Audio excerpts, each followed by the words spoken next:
Good morning guys, welcome back to learn with Vivi. आज की class में फ्रेंड हम डिस्कस करने वाले हैं जूनियर सुपरटेट 2021 के लिए आपका प्रैक्टिस सेट नंबर 4, जो कि आपके सहायक अध्यापक और प्रधानाध्यापक दोनों के लिए इंपॉर्टेंट है। इसमें जीएस के एसएसटी साइंस सभी के क्वेश्चंस हमने इसमें कवर किए हुए हैं। तो प्रैक्टिस सेट हमारा 3 है आज का।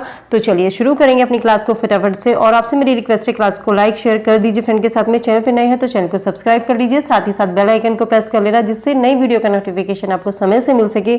फ्रेंड, जैसा कि आपको पता है कि आपकी एग्जाम की डेट आ गई है, 17 अक्टूबर आपकी डेट है। तो हम कम समय में ज़्यादा से ज़्यादा क्वेश्चंस को कवर करेंगे। फटाफट से क्लास को कम समय में ज़्यादा क्वेश्चन करेंगे, ठीक है। चलिए, फर्स्ट क्वेश्चन है हमारा, भारत में सोयाबीन का सबसे बड़ा उत्पादक राज्य कौन सा है? तो आंसर होगा यहाँ पर सी, मध्य प्रदेश। मध्य प्रदेश सोयाबीन का भारत में कुल उत्पादन की अगर हम बात करें तो भारत में प्रथम स्थान हमारा मध्य प्रदेश का आता है। और सोयाबीन में प्रोटीन के अलावा सबसे दूसरा क्या पाया जाता है? वसा पाया जाता है, ठीक है। कर्नाटक का चौथा स्थान आता है इसमें, ठीक। उसके बाद में एक चीज़ और, अगर आपसे क्रम वाइज पूछ लिया जाए कि पहला दूसरा तीसरा स्थान किसका आता है, तो प्रथम स्थान ध्यान रखना, प्रथम स्थान मध्य प्रदेश का आता है। इसके बाद महाराष्ट्र, राजस्थान और कर्नाटक चौथे नंबर पर आता है, ठीक है। नेक्स्ट क्वेश्चन है, निम्न में से कौन सा एक ग्लोब है जो व्रत नहीं बनाता है, यानी कि पूरा व्रत नहीं बनाता है? कौन सा एक ग्लोब है? तो आंसर होगा यहाँ पर डी, 60 डिग्री उत्तरी अक्षांश जो है वो व्रत नहीं बना करके क्या बनाता है? वो एक लघु व्रत बनाता है, ठीक है। अक्षांश रेखा पर क्या बनाता है? वो व्रत न बनाकर लघु व्रत बनाती है। नेक्स्ट क्वेश्चन है हमारा, निम्न में से कौन सा एक लवण है? लवण सागर में सर्वाधिक मात्रा में पाया जाता है। तो सोडियम क्लोराइड लवण सबसे अधिक मात्रा में पाया जाता है। अगर महासागरों में लवणता की बात की जाए तो 35% महासागरों में लवणता होती है। सोडियम क्लोराइड की मात्रा होती है 27.21%। 47 टाइप्स के लवण महासागर में पाए जाते हैं। अगला क्वेश्चन है, कालागढ़ बांध किस नदी पर बना हुआ है? कालागढ़ बांध किस नदी पर बना हुआ है? तो आंसर हमारा सही होगा यहाँ पर डी, रामगंगा नदी पर कालागढ़ बांध बना हुआ है, ठीक है। ये कहाँ पर है? ये नैनीताल के पास से निकलती है, ठीक है। और कन्नौज के पास समीप में ये आकर गंगा में मिल जाती है। नेक्स्ट क्वेश्चन है, निम्न में से कौन सा एक सुमेलित नहीं है? तो ऑप्शन हमारा सही होता है यहाँ पर डी, वेवनाद कर्नाटक। ये सुमेलित नहीं है। वेवनाद कहाँ है? वेवनाद झील कहाँ पर है? केरल राज्य में स्थित है। ये केरल राज्य में स्थित है, ठीक है। नेक्स्ट क्वेश्चन है, निम्न में से पश्चिम दिशा में बहने वाली भारतीय नदी कौन सी है? जो नदी पश्चिम दिशा में बहती है वो नदी कौन सी है? तो ऑप्शन हमारा सही होता है यहाँ पर बी आंसर सही होता है, नर्मदा नदी है, जिसका उद्गम स्थान कौन सा है? अमरकंटक है। और ये अरब सागर से गिरने पर एस्चुरी बनाती है, ठीक है। जब ये अरब सागर से गिरती है तो एस्चुरी बनाती है। नेक्स्ट क्वेश्चन है, पश्चिमी हिमालय की शीतोष्ण पेटी टेम्परेट जोन निम्न में से किस एक वृक्ष का बाहुल्य है? तो ऑप्शन हमारा सही होगा यहाँ पर बी, देवदार, ठीक है। चलिए, देवदार के वृक्ष यहाँ पर सबसे अधिक मात्रा में पाए जाते हैं। नेक्स्ट क्वेश्चन है, निम्न में से किस प्रकार की मृदा की जल धारण क्षमता सबसे कम होती है? कौन से प्रकार की? तो दोमट बालू मिट्टी की क्षमता सबसे कम होती है। नेक्स्ट क्वेश्चन है, भारतीय संविधान स्पष्ट रूप से प्रेस की स्वतंत्रता की व्यवस्था नहीं करता है, परंतु यह स्वतंत्रता अंतर्निहित है किसमें? अनुच्छेद 19 फर्स्ट ए में।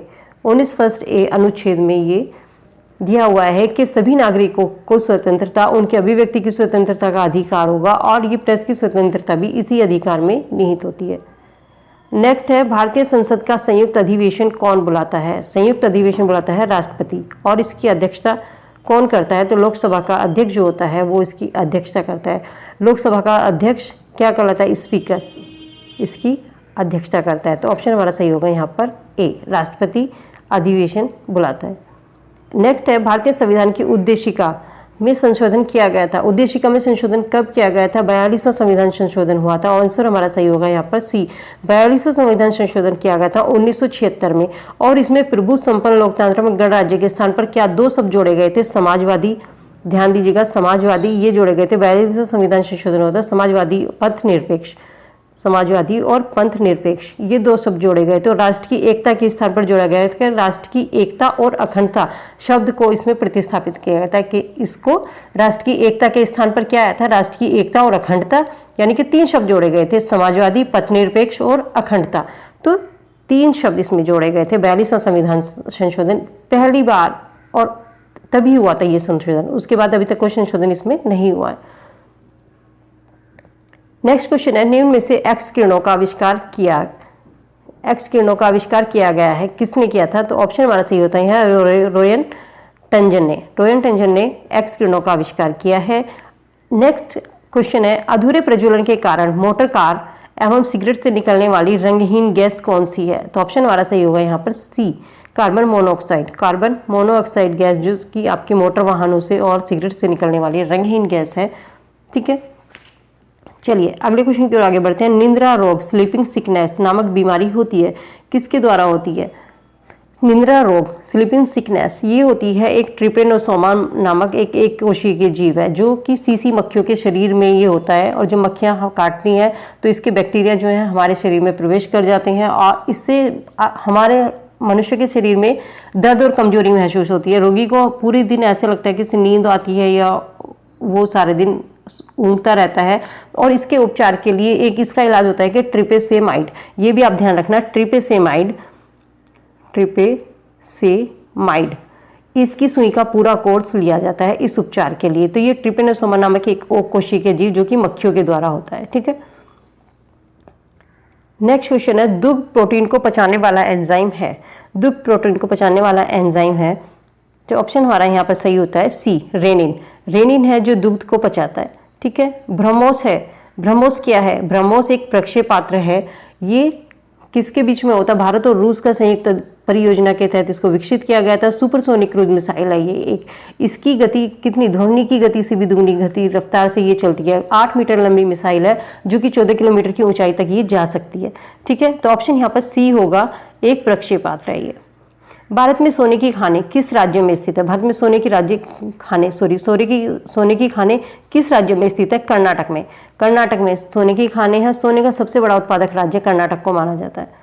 भारत का प्रथम राष्ट्रीय पार्क, नेशनल पार्क उत्तराखंड में स्थित है, वह कौन सा है? तो ऑप्शन हमारा सही होता है जिम कॉर्बेट राष्ट्रीय पार्क है, जिसकी स्थापना कब की गई थी? 1935 में की थी, हेली ने की थी।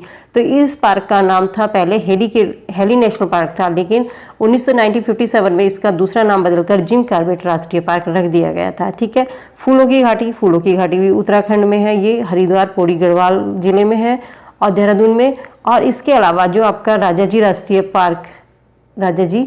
राष्ट्रीय उद्यान की स्थापना कब की गई थी? 1983 में की गई थी। ठीक है, गंगोत्री राष्ट्रीय पार्क ये कहाँ पर? ये उत्तरकाशी जिले में, उत्तराखंड के उत्तरकाशी जिले में इसकी स्थापना की गई थी 1989 में। ठीक है, चलिए अगले क्वेश्चन की ओर बढ़ते हैं। अकबर का शासन जाना जाता है, किसके लिए जाना जाता है? अकबर का शासन क्षेत्रों को जीतने के लिए जाना जाता है, अपनी प्रशासनिक व्यवस्था के लिए जाना जाता है और न्यायिक प्रशासन के लिए जाना जाता है। उसकी धार्मिक कट्टरता के लिए नहीं जाना जाता, क्योंकि उसने अपनी जोधा के लिए कृष्ण मंदिर भी बनवाया था, हिंदू मंदिर भी, उसने बहुत से ऐसे काम किए थे जो हिंदुओं के हित में थे। तो अकबर का शासन जो है उसका जाना जाता है क्षेत्रों को जीतने के लिए, उसकी प्रशासनिक व्यवस्था के लिए, उसकी न्यायिक व्यवस्था के लिए। ठीक है, तो ऑप्शन हमारा यहाँ पर पहला और दूसरा और तीसरा सही होता है। तो ऑप्शन यहाँ पर सही होगा हमारा बी, 1, 2 और 3। ठीक है, नेक्स्ट क्वेश्चन है, निम्न में से कौन एक भारतीय राष्ट्रीय कांग्रेस से संबद्ध नहीं रहे हैं? तो ऑप्शन हमारा सही होता है यहाँ पर डी, सर सैयद अहमद खां थे, जो कि राष्ट्रीय कांग्रेस से कभी भी संबद्ध नहीं रहे हैं। अगला क्वेश्चन है, टेलीविजन के दूरस्थ नियंत्रण में किस प्रकार के प्रकाश तरंगों का उपयोग किया जाता है? तो अवरक्त तरंगें होती हैं जिनका उपयोग टेलीविजन के रिमोट कंट्रोल में किया जाता है, अवरक्त तरंगों का। ठीक है, चलिए नेक्स्ट क्वेश्चन है, ध्वनि तरंगे किसमें सबसे ज़्यादा चलती हैं? ध्वनि तरंगों की चाल सबसे ज़्यादा किसमें होती है? तो ऑप्शन हमारा सही होता है ठोस और गैस दोनों माध्यम में चल सकते हैं ध्वनि की तरंगे। ठीक है, ध्वनि की चाल भिन्न भिन्न होती है।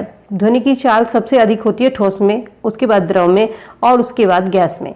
ठीक है, चलिए सो फ्रेंड, ये थी हमारी आज की वीडियो। उम्मीद करती हूँ कि वीडियो आपको पसंद आई होगी। वीडियो कैसी लगी इसका फीडबैक कमेंट सेक्शन में जरूर दीजिएगा। वीडियो को लाइक करना ना भूलें। चैनल पे नए हैं तो चैनल को सब्सक्राइब कर लीजिएगा। मिलती हूँ नई वीडियो में, तब तक के लिए goodbye, be happy, be safe. Thank you so much.